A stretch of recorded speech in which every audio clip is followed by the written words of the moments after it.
-4 meters, and it speeds up for 5 seconds and ends up at 2 meters. Then it's from 5 to 8 seconds. This is supposed to be more of a curved edge, not really straight. So that means the object is slowing down from 5 to 8 seconds and 2 to 4 meters. So once again, it constantly is moving. It starts out in the negative direction, and from 0 to 8 seconds, it is always moving in the positive direction.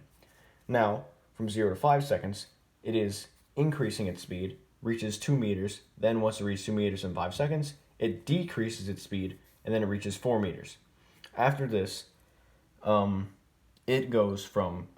object goes from 4 meters in the positive position, then goes towards the negative position at a constant rate. And then it finally reaches like the midpoint between the -4 and the +4.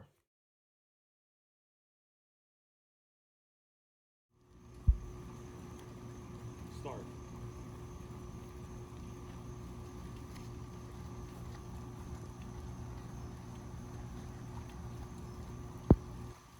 Stop.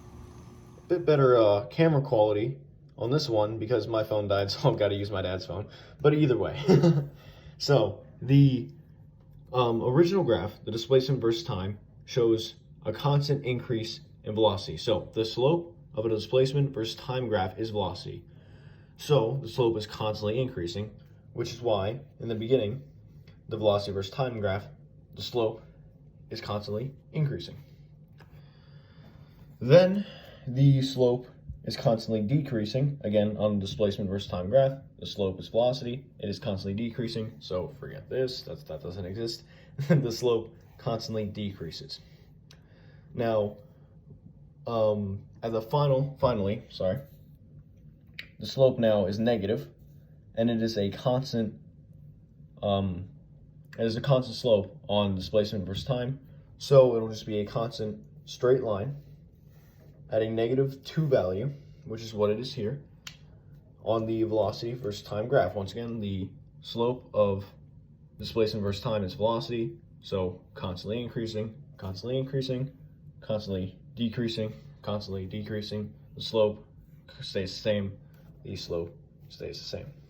Given that the slope for a velocity versus time graph is acceleration, this is what the acceleration versus time graph would look like. Now this is a straight line, kind of ignore that. I tried to do it in pen, so I messed up. I had to do it over and over again. That's my bad. But again, the slope of velocity versus time graph is acceleration. Now the value of this slope is about 1.2, and the slope is constant. So the value of acceleration will be 1.2. Now that's supposed to be meters per second squared. Okay, so the value will be 1.2 the whole way from 0 to 5 seconds because the slope is 1.2 and it is constantly 1.2 from 0 to 5 seconds. Same rules apply here. The slope of a velocity versus time graph is acceleration.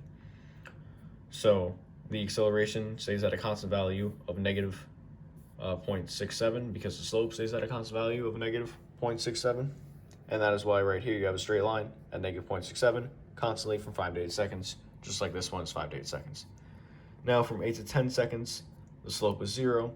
So from 8 to 10 seconds, the value of the acceleration graph will be 0.